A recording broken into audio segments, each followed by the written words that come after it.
नमस्कार प्यारे दोस्त, मैं राहुल पालीवाला आप सभी का स्वागत करता हूँ आपके अपने परिवार रोजगार वेतन में। उम्मीद है आप सभी स्वस्थ मस्त और बहुत अच्छे होंगे। तो चलिए आज की क्लास को शुरू करते हैं बिना किसी देरी के साथ में। हम लोग जहाँ पर लास्ट में आकर रुके थे, मैं अब आपको एक बार ब्रीफ करवा देता हूँ सारी चीज़ें।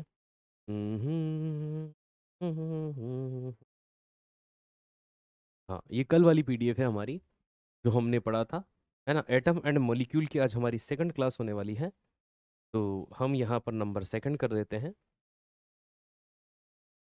ठीक है, चलिए दोस्त। हमने एटम क्या होता है इसके बारे में पढ़ा था, ये कल की ही है ना पीडीएफ लगी हुई है। तो मैं इसको तो हटा देता हूँ, डॉल्टन वगैरह सारी चीज़ें, एक परमाणु तक यहाँ आ जाते हैं हम लोग। हमने परमाणु की संरचना, एटम स्ट्रक्चर जो एरविन श्रोडिंगर ने दिया, उसके मॉडल पर हम डिस्कस कर रहे थे। ठीक है। और इनके मॉडल को जब हम डिस्कस कर रहे थे तो हमने ये चीज़ देखी थी कि भाई एटॉमिक मास किसके बराबर होता है, एटॉमिक नंबर किसके बराबर होता है। कुल मिलाकर के है ना, परमाणु द्रव्यमान प्रोटॉन की संख्या और न्यूट्रॉन की संख्या से मिलकर बनता है। न्यूक्लियॉन प्रोटॉन प्लस न्यूट्रॉन को एक साथ कहा जाता है। परमाणु क्रमांक एक्चुअल में प्रोटॉन की संख्या होती। ठीक है, और यहाँ तक न्यूट्रॉन कैसे निकाले जाते हैं, ये सारी चीज़ें हमने पढ़ी थी। अब जैसे कि मैं आपको एक चीज़ समझाता हूँ भाई। जैसे सोडियम के बारे में आप सभी जानते हैं, उसका एटॉमिक नंबर 11 और द्रव्यमान अगर हम 23 मान लें, तो आप सब सभी जानते हैं कि ये इसका एटॉमिक मास होता है। परमाणु द्रव्यमान होता है। क्या होता है? परमाणु द्रव्यमान होता है। और ये इसका एटॉमिक नंबर होता है, परमाणु क्रमांक होता है।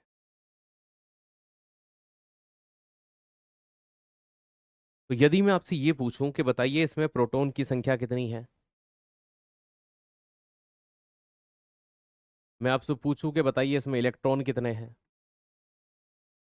मैं आपसे पूछूं कि बताइए इसमें न्यूट्रॉन कितने हैं, तो आप क्या जवाब देंगे कि इसमें प्रोटॉन कितने हैं, इलेक्ट्रॉन कितने हैं, न्यूट्रॉन कितने हैं? तो आपका क्या जवाब होगा? तो आप कहोगे सर जो परमाणु क्रमांक होता है एक्चुअल में वो प्रोटॉन की संख्या होती है, तो 11 इसका क्या है, परमाणु क्रमांक है।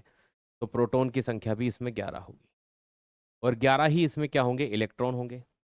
और सर क्योंकि परमाणु द्रव्यमान प्रोटॉन की संख्या प्लस न्यूट्रॉन की संख्या से मिलकर बना होता है, तो अगर मैं इस 23 में से इस है ना प्रोटॉन की संख्या को घटा दूं तो बचा हुआ क्या होगा, न्यूट्रॉन की संख्या होगी। तो 12 यहाँ पर न्यूट्रॉन होंगे। बहुत बढ़िया, आपके जवाब भी आ रहे हैं, बहुत अच्छी बात है। ठीक है, चलिए एज इट इज आप मुझे ये बताएंगे कि क्लोरीन का एटॉमिक नंबर 17 है, और द्रव्यमान यदि हम उसका 35 माने, तो आपको मुझे ये बताना है कि इसमें प्रोटॉन कितने हैं, इसमें इलेक्ट्रॉन कितने हैं, और इसमें न्यूट्रॉन कितने।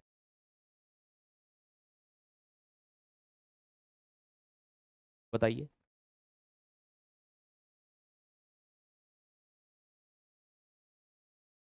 क्लोरीन का।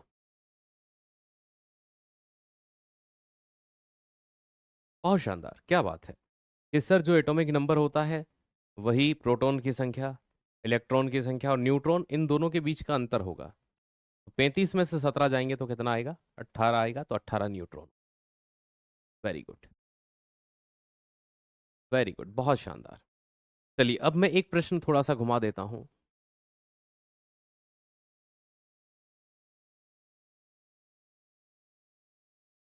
प्रोटॉन 8 एवं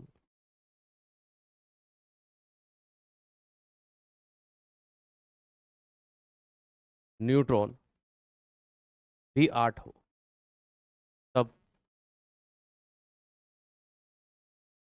एटॉमिक नंबर एवं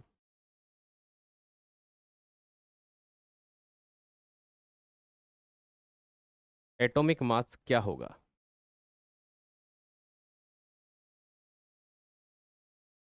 चलिए बताइए।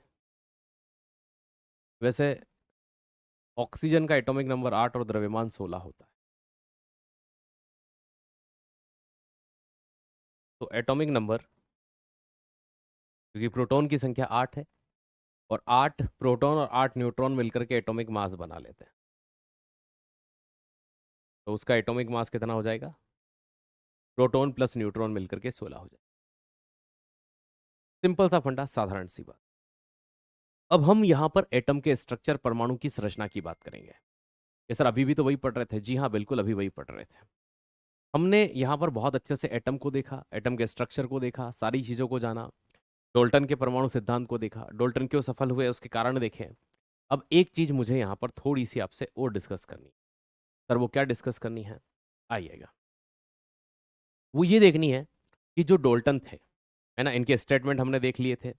अब जो एटम होता है, जो परमाणु होता है, उसकी संरचना को लेकर के दो चीज़ें होती हैं।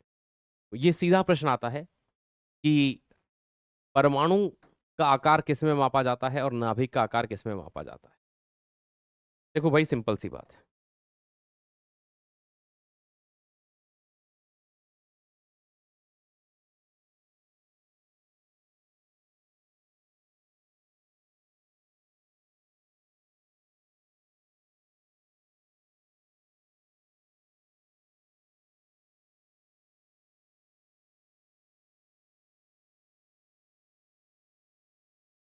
ये बीच में जो गोला है,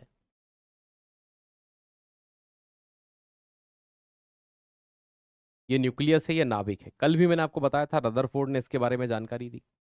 और ये जो पूरा गोला है, ये एटम है, परमाणु।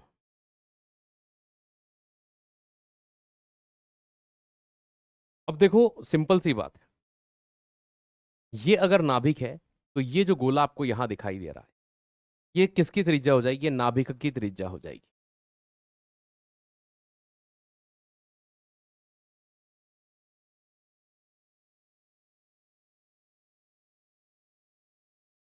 रेडियस ऑफ न्यूक्लियस हो जाएगी। भाई सिंपल सी बात है, गोले के सेंटर से आधी खींची गई लाइन को हम क्या बोलते हैं? त्रिज्या बोलते हैं। ठीक है, तो भैया ये नाभिक की त्रिज्या हो गई। नाभिक की त्रिज्या का मापन इकाई में करते हैं, तो इसका मापन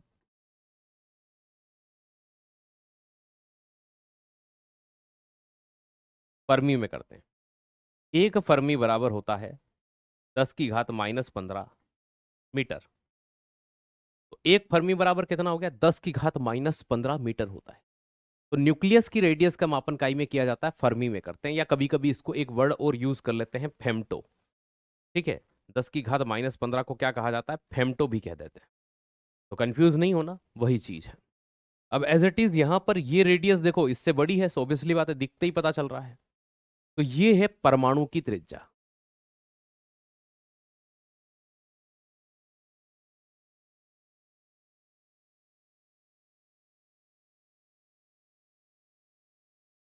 रेडियस ऑफ एटम, ये परमाणु की त्रिज्या है। और परमाणु की त्रिज्या का मापन इकाई में करते हैं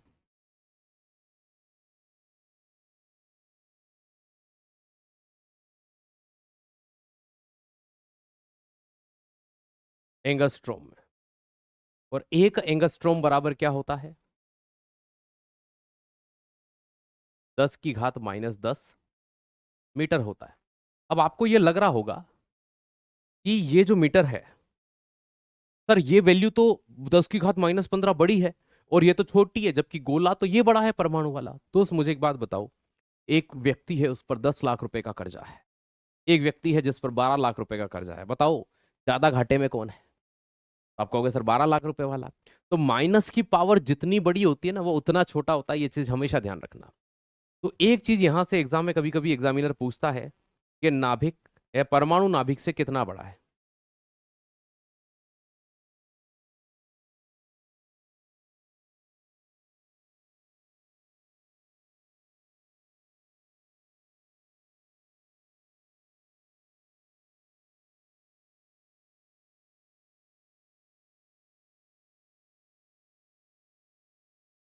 हाउ मेनी टाइम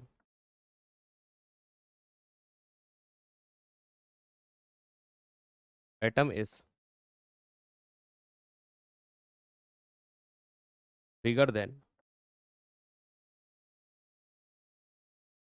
न्यूक्लियस। अब यहां भी बच्चा गलती करता है। पता है वो क्या करता है? वो ये करता है 10⁻⁻10, 10⁻⁻15, तो 10⁻⁻5 लिखता है वो। गलत है ये। आप यहां प्लस माइनस कर रहे हो, यही आपको नहीं करना है।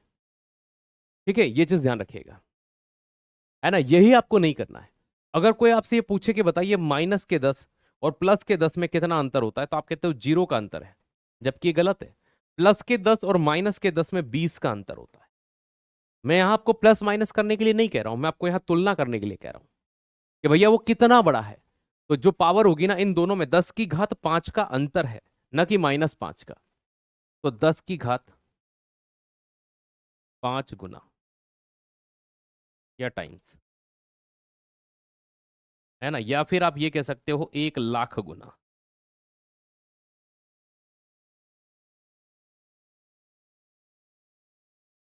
कितने गुना? 1 लाख गुना। तो ये जो नाभिक है, इससे ये गोला जो है वो कितना बड़ा है? 1 लाख गुना बड़ा है, 10 की घात 5 गुना बड़ा है।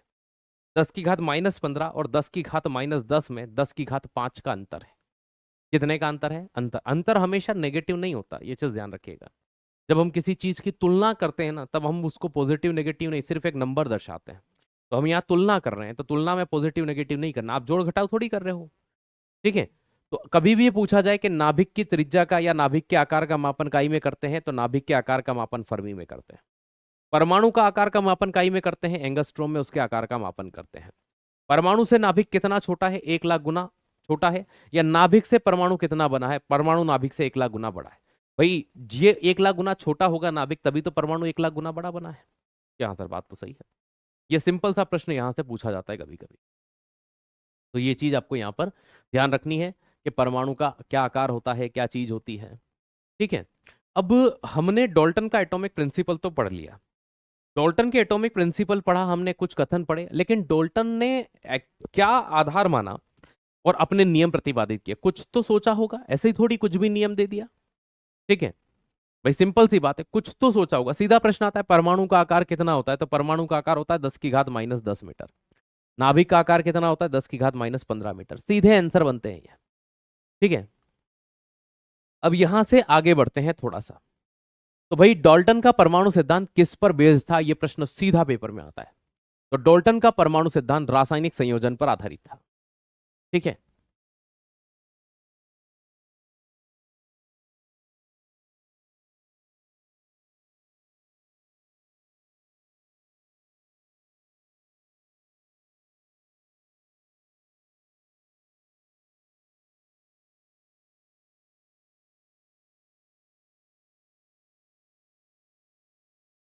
रासायनिक संयोजन पर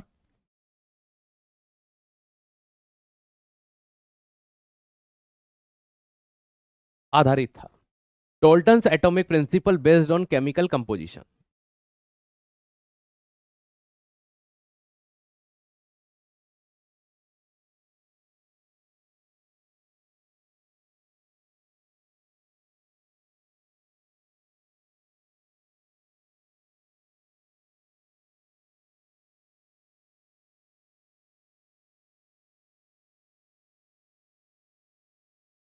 अब ये रासायनिक संयोजन या केमिकल कंपोजिशन क्या होता है? एक्चुअल में इन्होंने दो नियम को मिला करके एक नियम दिया था। ठीक है। तो इसमें दो लॉ शामिल होते हैं, दो नियम शामिल होते हैं। उन नियम को ही क्या कहा जाता है? रासायनिक संयोजन का नियम कहा जाता है। एक नियम जो हमने पढ़ा था, याद करो, द्रव्यमान संरक्षण का नियम।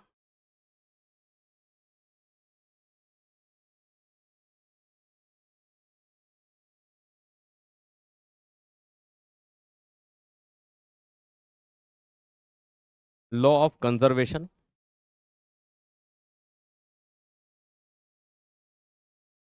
Of mass. किसने दिया था? या लेवाइसियर ने दिया था? क्या कहा था इन्होंने?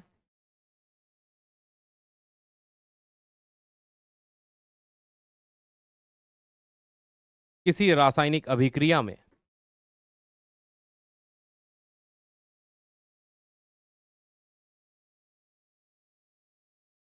द्रव्यमान न तो उत्पन्न होगा,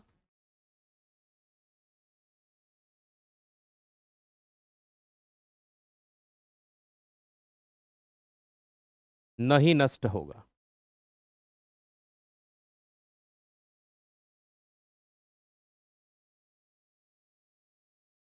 in chemical reaction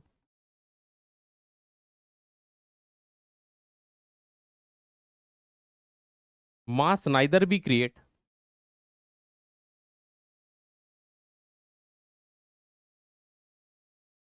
nor be destroyed. Simple सी बात है, ये हमने पढ़ लिया था। ठीक है, तो भैया द्रव्यमान संरक्षण का नियम किसने दिया? एंटनी लेवाइसियर ने दिया, है ना।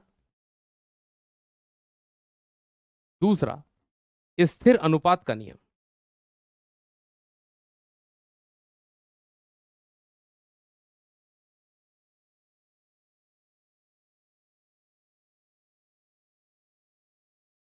स्थिर अनुपात का नियम, law of definite ratio.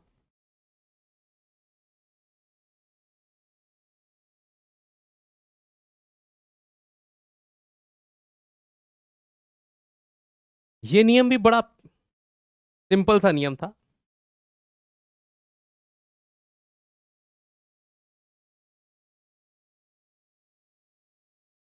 Joseph Proust ने यह नियम दिया था। क्या कहता है द्रव्यमान संरक्षण का नियम?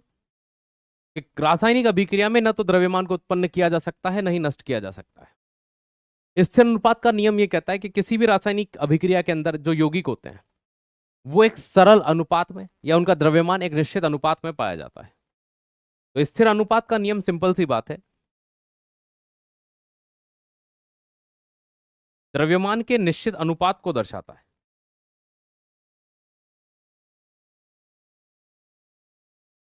अनुपात की बात करता है। Fixed ratio of mass. कि सर मतलब इन दोनों को एक बार समझा देते तो बड़ा अच्छा होता। ठीक है भैया, द्रव्यमान संरक्षण का नियम जैसे कि आप ये देखिए, आप कहीं पर जाकर के हाइड्रोजन का मॉलिक्यूल ले रहे हैं और आप ऑक्सीजन ले रहे हैं। ठीक है, क्या ले रहे हैं? ऑक्सीजन ले रहे हैं। अब देखो यहां पर आपने हाइड्रोजन का, एक हाइड्रोजन का द्रव्यमान कितना होता है? कि सर एक होता है। आपने कितने मॉलिक्यूल लिए? कि सर चार। तो चार गुणित एक कितना हो गया टोटल द्रव्यमान? कि सर चार हो गया। एक ऑक्सीजन का द्रव्यमान कितना होता है? कि सर आठ और 16 होता है। आपने दो मॉलिक्यूल लिए तो 16 गुणित दो, टोटल द्रव्यमान कितना हो गया? कि सर 32 हो गया। ठीक है, और जो इधर प्रोडक्ट बनता है आपका 2H2O बनता है। क्या बनता है? 2H2O। अब यहां देखना, हाइड्रोजन का द्रव्यमान एक होता है, दो आए हैं तो दो, है ना, दो हो जाएगा। और ऑक्सीजन का कितना होता है? 16। 16 और दो कितना होता है? 18। कितने मोलिक्यूल हैं? कि सर दो हैं, तो 18 गुणित दो, 18 दूना कितना हो गया? 36। इस साइड इस पानी का द्रव्यमान 36 है और यहां पर 4 प्लस 32 कितना हो गया? 4 प्लस 32 ये भी 36 हो गया। मतलब जितना द्रव्यमान अभिक्रिया के इस साइड में है उतना ही उस साइड में है, 36 36 के। हाँ सर, तो यही तो बात कह रहे थे कि रासायनिक अभिक्रिया में न तो द्रव्यमान को उत्पन्न किया जा सकता है, न ही नष्ट किया जा सकता है। दूसरी बात, द्रव्यमान का निश्चित अनुपात क्या होता है सर? देखो सिंपल सी बात है, जैसे आप पानी की बात करते हो, H2O की बात करते हो, अगर कोई भी व्यक्ति ये कहता है कि मैंने क्या बनाया है? पानी बनाया है, तो निश्चित उसने हाइड्रोजन और ऑक्सीजन H2O बनाया होगा। तो दुनिया के वो किसी भी कोने में चले जाए, उसका अनुपात 1:8 ही होगा। न इससे कम हो सकता है, न इससे ज्यादा हो सकता है। तो यही वो रेशो रहेगा, यही वो चीज रहेगी, है ना। इस चीज को ध्यान रखिएगा। ठीक है, तो ये अनुपात होते हैं और इस तरह से इनको जाना जाता है। अब जब हम एटम को देखते हैं तो एटम के अंदर हमें तीन पार्टिकल दिखाई देते हैं, जिन्हें हम परमानेंट पार्टिकल, उप परमाणविक कण कहते हैं। तो आइए हम वापस से यहां पर परमाणु के बारे में, एटम के बारे में थोड़ी सी जानकारी और एकत्र करते हैं।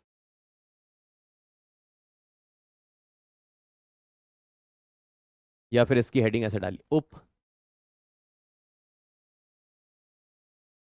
परमाणविक कण,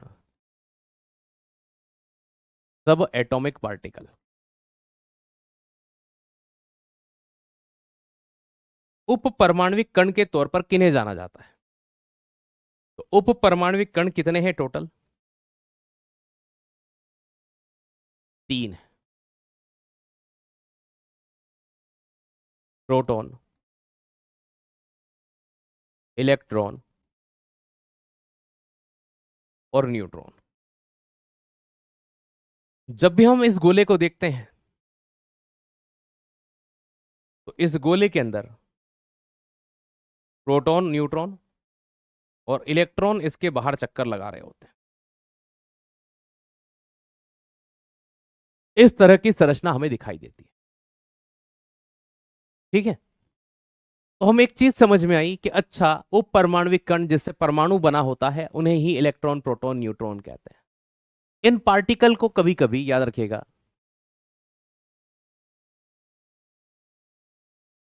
स्थायी कण या फिर है ना, मुख्य रूप से परमानेंट पार्टिकल की भी संज्ञा दी जाती है कि ये परमानेंट होते हैं।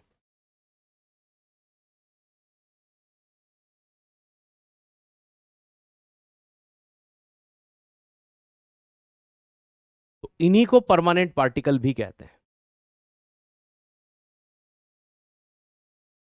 ठीक है, किसको? प्रोटॉन, इलेक्ट्रॉन और न्यूट्रॉन को। अब एक ट्रिक याद रखिएगा आप, जिनसे आप इनको सरलतम रूप में याद रखें।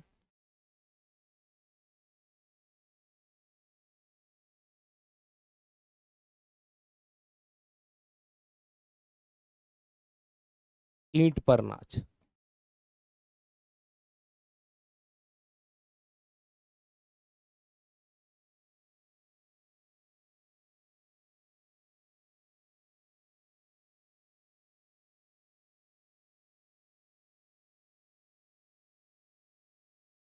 वही देखिएगा, ई का मतलब होता है इलेक्ट्रॉन, और इलेक्ट्रॉन की खोज किसने की थी? जे जे थॉमसन।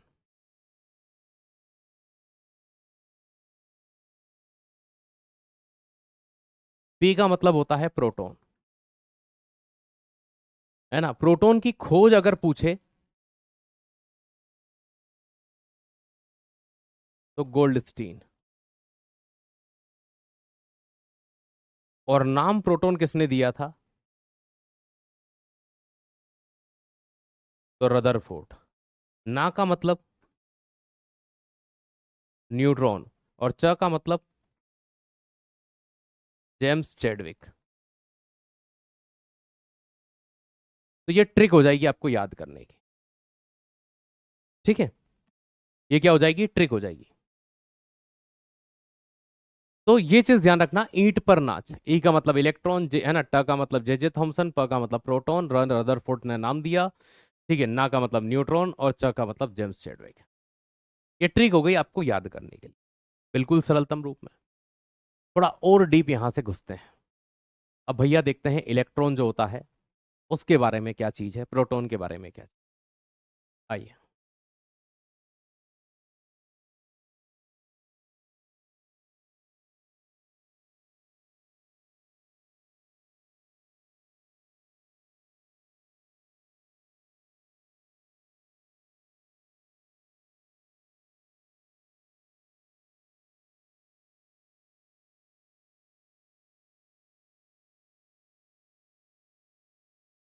खोज या डिस्कवर्ड किसने किया?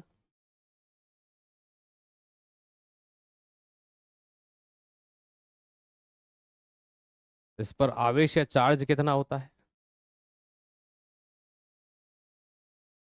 ठीक है, अगर हम इसकी बात करें तो इसका द्रव्यमान या मास कितना होता है?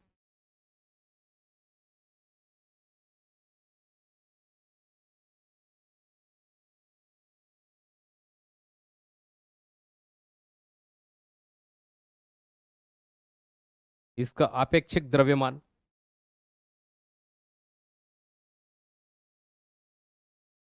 रिलेटिव मास कितना होता है? आपने ऊपर वाले तीनों पॉइंट तो हर बार पढ़े होंगे, लास्ट वाला नहीं पढ़ा होगा।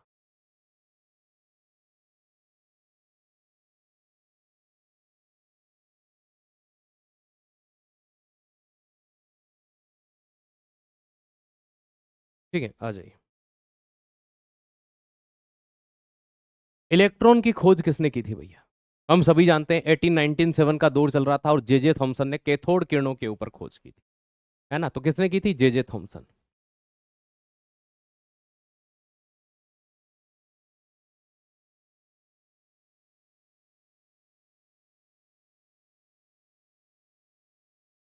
ठीक है, और कौन सा समय था? 1897 के आसपास का टाइम था।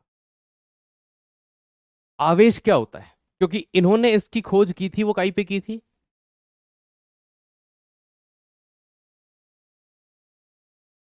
कैथोड किरण पर, कैथोड रे के ऊपर।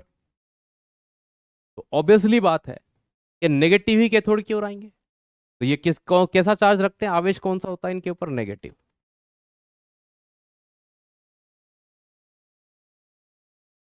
ऋणात्मक। और आवेश -1.6 इंटू 10⁻⁻, -19 कूलाम। इस सी का मतलब क्या है? कूलॉम्ब से, क्योंकि आवेश का मात्रक कूलाम होता है। क्या होता है? द्रव्यमान कितना होता है? 9.1 इंटू 10⁻⁻31 kg।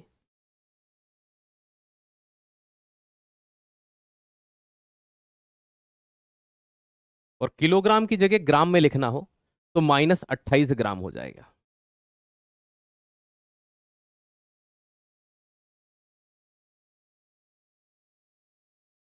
तो ये डिफरेंशिएशन है। ठीक है,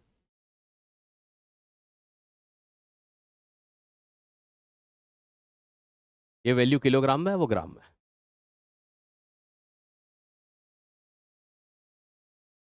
अब आपेक्षिक द्रव्यमान, रिलेटिव मास कितना होता है? आपेक्षिक द्रव्यमान एक्चुअल में कार्बन 12 के 12वें भाग है ना, कार्बन के टुकड़े किए जाते हैं और उससे निकाला जाता है, जिसे रिलेटिव मास या सापेक्ष द्रव्यमान या आपेक्षिक द्रव्यमान कहा जाता है ना। एक वर्ड और याद रख लेना हिंदी में, सापेक्ष द्रव्यमान।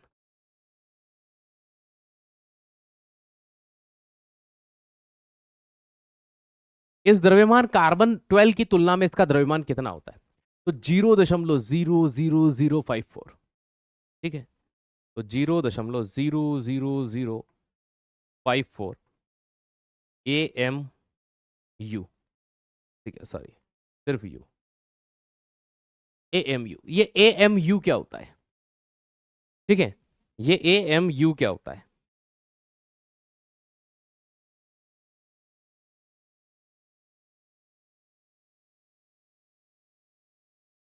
एटॉमिक मास यूनिट होता है, परमाणु द्रव्यमान इकाई होता है। ठीक है, क्या होता है?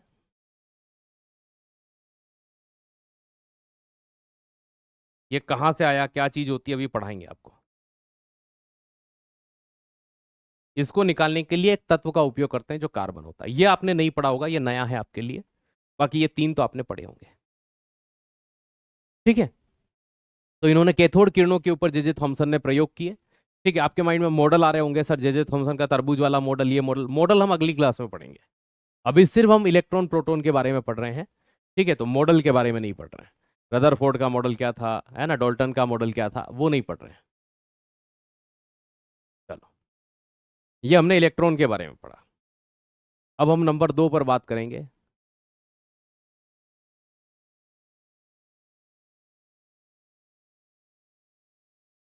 प्रोटॉन के बारे में। प्रोटॉन नाम किसने दिया?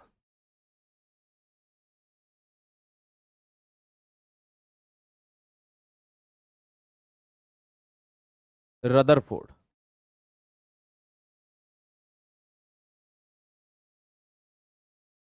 ठीक है, और खोज किसने की थी? गोल्डस्टीन ने।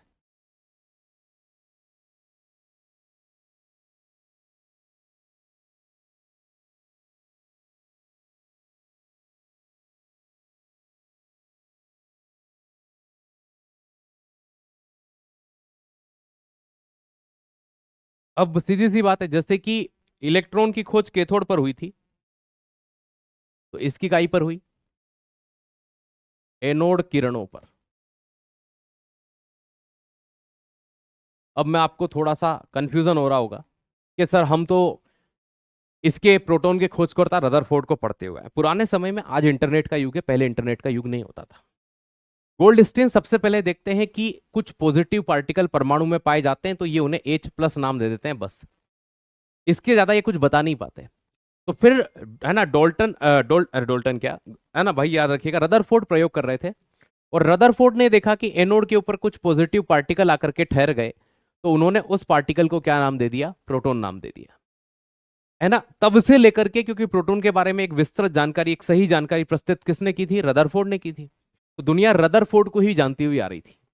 लेकिन आपने एक चीज देखी होगी, आपके पास कभी 2014, 15, 16 या 17 इन सालों की एक पुस्तक आती थी लूसेंट, कभी रखी हुई हो, उसको उठाना, और एक नई लूसेंट अभी की जो 2024-25 में आ रही है उसको उठाना, भाई साहब साइंस के फैक्ट में इतने बदलाव दिखेंगे ना कि भाई साहब, है ना, माइट्रोकॉन्ड्रिया के खोजकर्ता पुरानी वाली में ओल्टमैन मिलेगा, नई वाली में कोलिकर मिलेगा।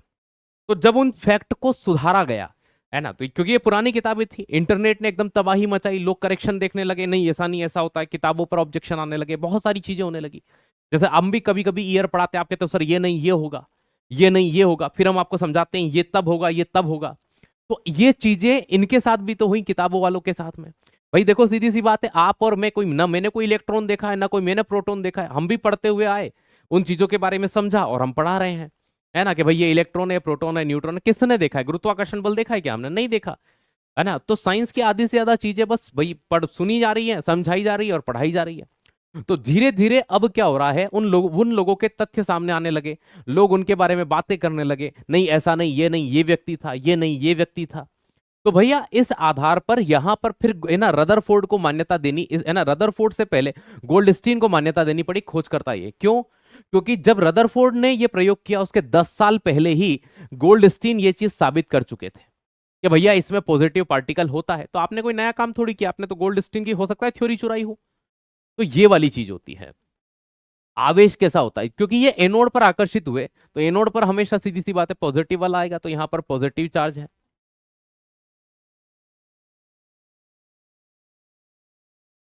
या धनात्मक आवेश होता है 1.6 इंटू 10⁻⁻19 कूलम। इसके आगे, है ना, कुछ नहीं है, मतलब ये प्लस का है। फिर आता है द्रव्यमान कितना होता है? भैया द्रव्यमान प्रोटॉन है, ऑब्वियसली बात है, 1.6 इंटू 10⁻27 किलोग्राम।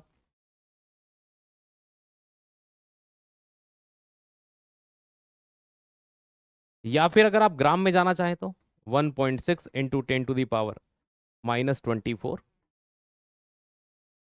ये ग्राम हो जाएगा। ये क्या हो जाएगा? ग्राम में हो जाएगा।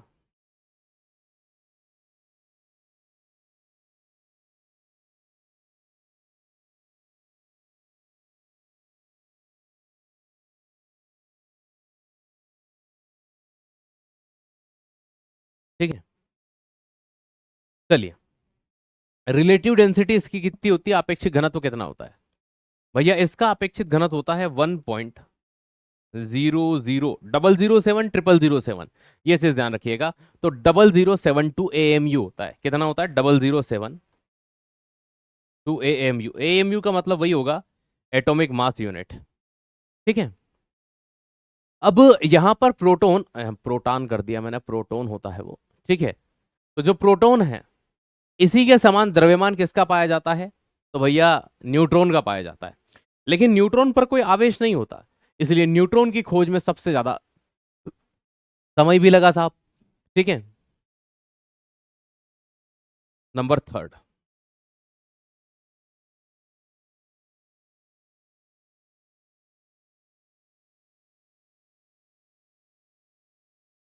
न्यूट्रॉन।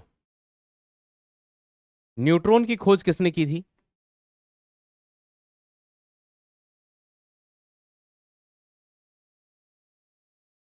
चैडविक साहब ने, जेम्स चैडविक ने इसकी खोज की थी, ऐसा हम जानते हैं। अब कब की थी? 1932, 1932। सबसे ज्यादा इलेक्ट्रॉन, प्रोटॉन और न्यूट्रॉन में खोज होने में अगर सबसे ज्यादा समय किसी का लगा तो वो इसी में लगा। क्यों? क्योंकि इस पे कोई चार्ज नहीं था,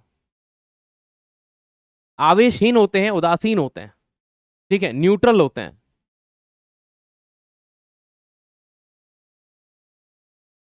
तो इसलिए खोज में ज्यादा समय लगा।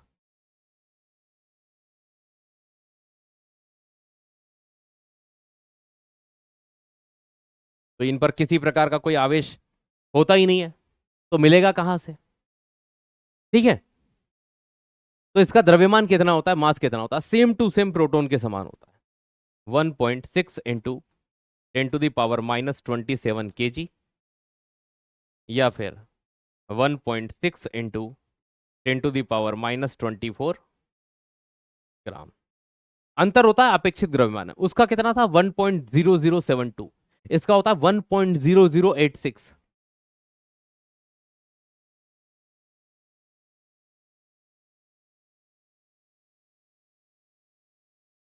ठीक है, जी हाँ, स्टार प्रश्न।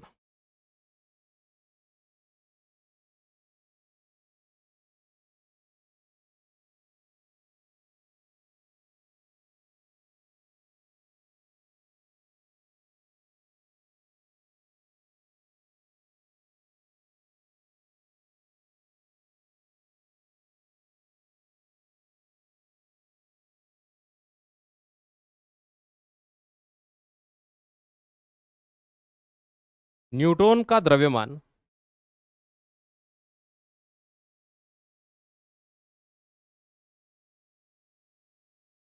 किसके बराबर होता है?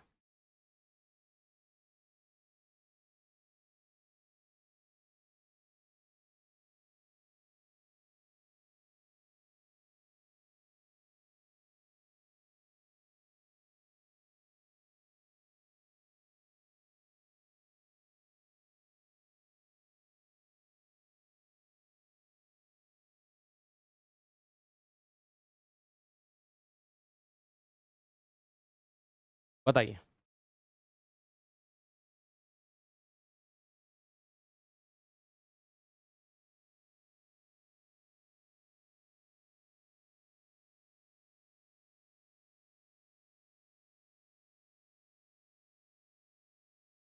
चलिए,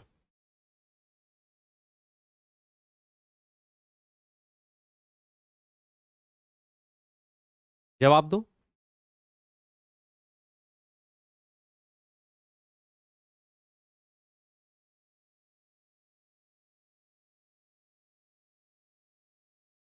देखो भाई, ऐसा द्रव्यमान तो हमें इनमें से किसी भी तत्व में देखने को नहीं मिलता। लेकिन जब हम कभी हाइड्रोजन को देखेंगे तो यहां एक लिखा होता है और यहां लिखा होता है 1.008। आप चाहे पीरियोडिक टेबल में देख लेना, इस तरह से दिखाई देता है।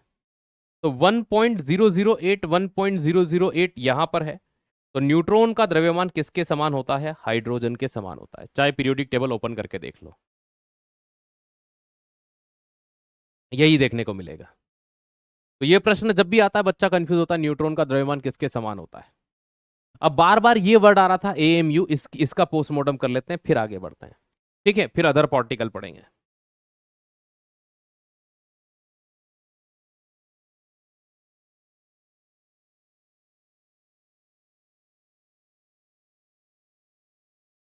परमाणु द्रव्यमान इकाई।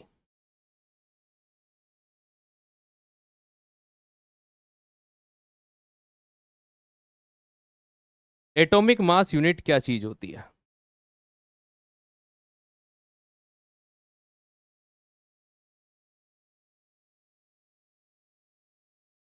देखो सिंपल सी बात है, किसी भी तत्व के द्रव्यमान, देखो तुलना तो करनी पड़ेगी। वैज्ञानिकों ने सोचा कि हम द्रव्यमान रखें, तो लेकिन द्रव्यमान की तुलना किससे करें? तो C12 कार्बन का एक समस्थानिक होता है, आप सभी ने कार्बन को देखा होगा। कार्बन का एटॉमिक नंबर 6 और द्रव्यमान कितना होता है? 12। तो इसी को हम शॉर्ट फॉर्म में C12 कहते हैं। क्या कहते हैं? C12, जहां 12 इसका क्या है? द्रव्यमान है। तो 12 इसका क्या है? द्रव्यमान। तो C12 है ना, जो C12 होता है कार्बन का द्रव्यमान जिसका 12 होता है, C12 के द्रव्यमान के 12वें भाग के बराबर। तो एक AMU किसके बराबर होता है?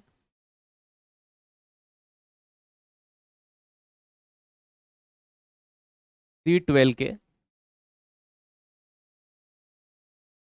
12वें भाग के बराबर।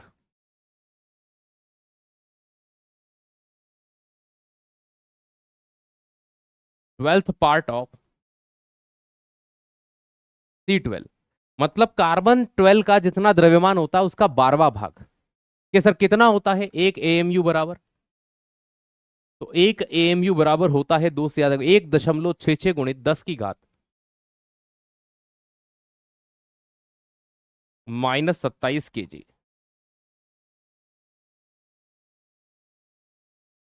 ये निकल के आता है।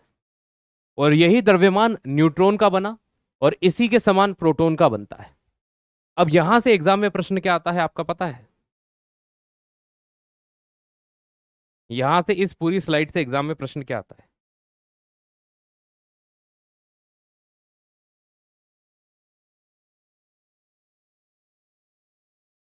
तत्वों के द्रव्यमान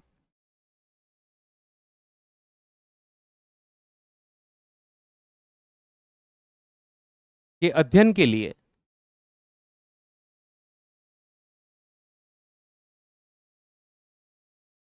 किस तत्व का उपयोग करते हैं?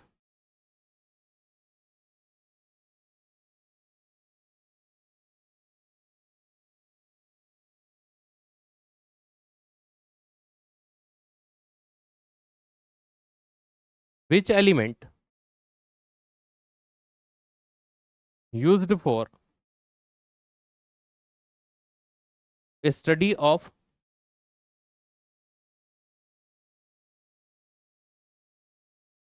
एलिमेंट मास?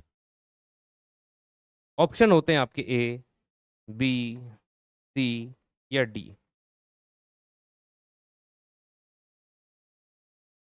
हाइड्रोजन, ऑक्सीजन, कार्बन या नाइट्रोजन। इस तरह से आपके क्या होते हैं, तो दोस्त याद रखिएगा यहां पर, है ना, ऑप्शन होते हैं। तो हमने यहां किसका यूज किया? हमने C12 की बात की भाई। C12 क्या होता है? इस सी को हम क्या बोलते हैं? कार्बन ही तो बोलते हैं ना। तो तत्वों के अध्ययन के लिए किस तत्व का उपयोग किया जाता है ना, परमाणु द्रव्यमान के अध्ययन के लिए? तो भाई carbon is the right answer, है ना। और कार्बन के किस समस्थानी का यूज करते हैं? Then C12 is the answer. ठीक है, तो यहां से प्रश्न एक ये बहुत पूछा जाता है, बच्चे कंफ्यूज रहते हैं इसको लेकर के कि क्या आंसर होगा। तो आंसर ये बनता है। ठीक है, तो ये प्रश्न इस पूरी स्लाइड से एक बनता है। अब बात ये आती है कि कुछ अन्य पार्टिकल होते हैं, उन पार्टिकल के बारे में पढ़ते हैं।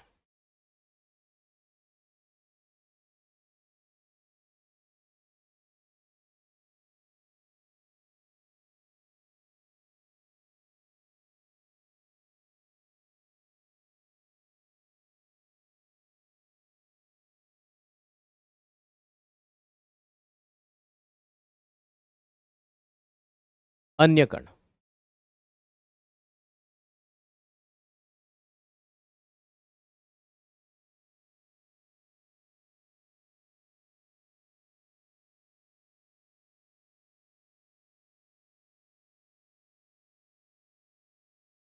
एक होता है फोटोन पार्टिकल। आपने फिजिक्स में एक चीज जरूर पढ़ेंगे, आप जब भी फिजिक्स पढ़ेंगे, प्रकाश दोहरा गुण रखता है। प्रकाश डबल प्रॉपर्टी रखता है, तरंग की तरह भी और कण की तरह भी। ठीक है, तो फोटोन जो पार्टिकल होता है, ये किसका कण है? प्रकाश का सबसे छोटा कण होता है। तो भाई सिंपल सी बात है,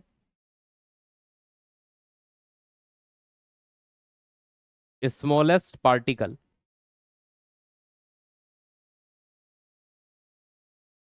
ऑफ लाइट।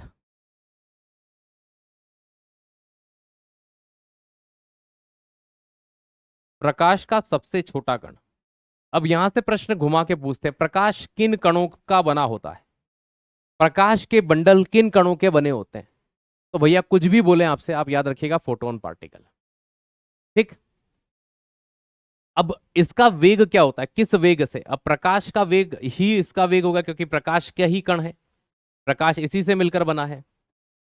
तो 3 × 10⁸ मीटर पर सेकेंड। आपसे ये बोल सकते हैं कि बताइए प्रकाश की स्पीड से गति करने वाले पार्टिकल कौन से होते हैं, कण कौन से होते हैं जो प्रकाश के। अब प्रकाश के ही पार्टिकल प्रकाश के वेग से गति करेगा, तो प्रकाश कौन से पार्टिकल का बना हुआ है? Photon particle. ठीक है, किसका बना हुआ है? फोटोन पार्टिकल का। अगली चीज आती है कि इसको डिस्कवर्ड किसने किया या इसकी खोज किसने की। उसके पहले मास पढ़ लेते हैं, द्रव्यमान कितना होता है इसका। प्रकाश के कणों का द्रव्यमान 0 होता है, 0। ऐसा मानते हैं कि इनका कोई द्रव्यमान है ही नहीं, 0।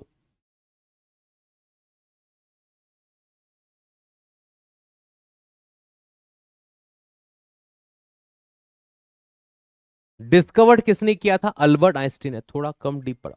अरे भाई, कभी डीप पढ़ाओ कभी। भाई मैं मेरे हिसाब से पढ़ाऊंगा, आप कितने भी 50-100 कमेंट कर लो, मैं आपके अनुरूप नहीं चलूंगा। मुझे आपका सिलेक्शन करवाना है, ना कि आपको अच्छा लगवाना है। दो तरह का पढ़ाया जाता है, मैं आपको बताता हूँ। एक होता है अच्छा पढ़ाना, जो आपको पसंद आ जाए, है ना भाई, इलेक्ट्रॉन की खोज, प्रोटॉन की खोज, इनका द्रव्यमान क्लास में ही, हाँ सर याद हो गया यार, लेकिन पेपर में नहीं आए तो क्या ही मतलब है। तो हमें अच्छा लगने के लिए पढ़ना है कि सिलेक्शन के लिए पढ़ना है?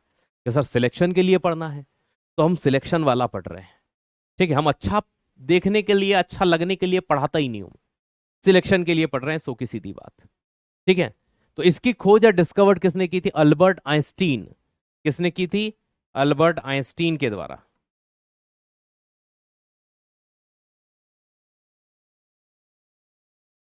ठीक है, तो अल्बर्ट आइंस्टीन के द्वारा फोटोन पार्टिकल के बारे में सबसे पहले बताया गया था। चलिए, दूसरे नंबर पर फिर बात करते हैं हम लोग, है ना। और किसकी बात करेंगे इस बार? इस बार बात करेंगे पॉजिट्रॉन की। किसकी करेंगे? पॉजिट्रॉन की। पॉजिट्रॉन की खोज किसने की थी? एंडरसन ने की थी। ठीक है, और इलेक्ट्रॉन का प्रतिकण एंटी पार्टिकल कहलाता है। क्यों? क्योंकि द्रव्यमान इलेक्ट्रॉन के समान है, लेकिन चार्ज पॉजिटिव रखता है ये। तो anti particle of electron most repeated रहता है, पॉजिट्रॉन की बात करेंगे।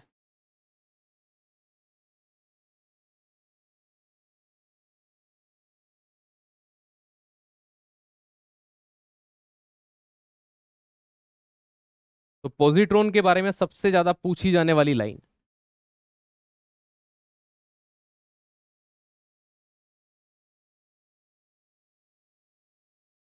इलेक्ट्रॉन का प्रतिकण कौन होता है? एंटी पार्टिकल ऑफ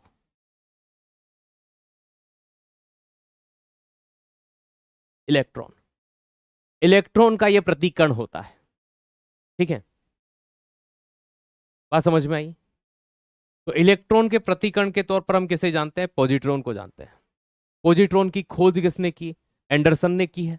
ठीक है, तो डिस्कवर किसने किया?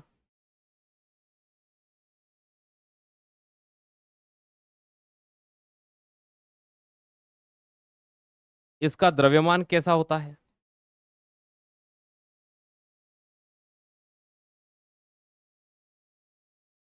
इस पर आवेश या चार्ज कैसा होता है?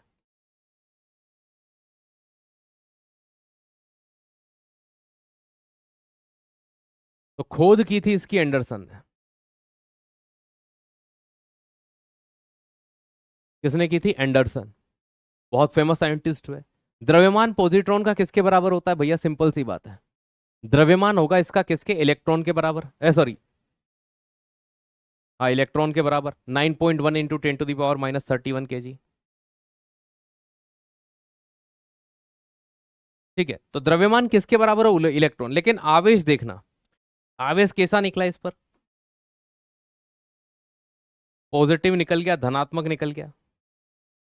अब अगर ये ऋणात्मक होता तो बिल्कुल इलेक्ट्रॉन के समान हो जाता। द्रव्यमान इलेक्ट्रॉन के समान, लेकिन चार्ज तो पॉजिटिव हो गया ना, प्रोटॉन के समान। क्या? हाँ सर। इसलिए हम ये कहते हैं कि इलेक्ट्रॉन का प्रतिकण है। 10⁻⁻16। तो धनात्मक आवेश हो गया इस पर तो।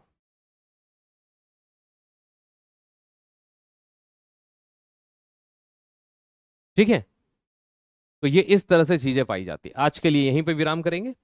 अभी कुछ पार्टिकल बाकी है, जैसे न्यूट्रिनो क्या होता है, हिग्स बोसोन पार्टिकल क्या होते हैं। ठीक है, और एक दो पार्टिकल और बाकी है, और वो कंप्लीट होते ही हमारा, है ना, इसी सेक्शन का एक नया पार्ट चलेगा। क्वार्क पार्टिकल बाकी है। फिर हम कर रहे होंगे क्या? Atomic model. तो एटॉमिक प्रिंसिपल कल की क्लास में करेंगे। ये तीन चार, दो चार जो भी और पार्टिकल बचे हैं उनको पढ़ने के बाद में। हाँ, अब उसके बाद में एक पार्ट आपका और होगा, जिसे क्या कहते हैं हम? आइसोटॉप एंड आइसोबार, समस्थानिक। फिर हमारी ये एटम वाला पार्ट कंप्लीट हो जाएगा, है ना। और जैसे ही हम लोग, हाँ कल कल ही मॉलिक्यूल क्या होता है कल कंप्लीट कर लेंगे उसके बाद में। ठीक है, आपकी हैंडराइटिंग बहुत अच्छी है। ठीक है, थैंक यू। है ना, तो उसके बाद में हम क्या करेंगे? हम इन दो टॉपिक, तीन टॉपिक जो भी आपके रहे हैं, एक तो फिजिकल केमिकल, एक पदार्थ, और एक ये वाला एटम यानी मॉलिक्यूल, इन तीनों टॉपिक के हम क्या कर रहे होंगे? एमसीक्यू करेंगे। तो आपकी दो क्लास और होगी, एटॉमिक मॉडल की एक क्लास होगी, और एक क्लास किसकी होगी भैया? है ना, आइसोटॉप समस्थानिक संभारिक की। और उसके बाद में हम कर रहे होंगे आपके क्या, या फिर हम एटॉमिक मॉडल के बाद ही कर लेंगे, समस्थानिक वाला पार्ट हम अगले पार्ट पे कर लेंगे। ठीक है, समस्थानिक क्या होते हैं और रेडियो एक्टिविटी क्या होती है, ठीक है, तो एक टॉपिक हम और करेंगे, है ना, उसके बाद में हम क्या कर लेंगे, मल्टीपल चॉइस क्वेश्चन करेंगे। और कितने करेंगे, 50 से ज़्यादा, एक क्लास पूरी एमसीक्यू के नाम। ठीक है, तो हर 2-3 टॉपिक में 50 से ज़्यादा एमसीक्यू मैं आपसे करवाऊंगा, और हम भी देखेंगे आप कितने पढ़ने वाले हो। ठीक है, तो जय हिंद, जय भारत, स्वस्थ रहिएगा, मस्त रहिएगा और अच्छे से पढ़ते रहिएगा।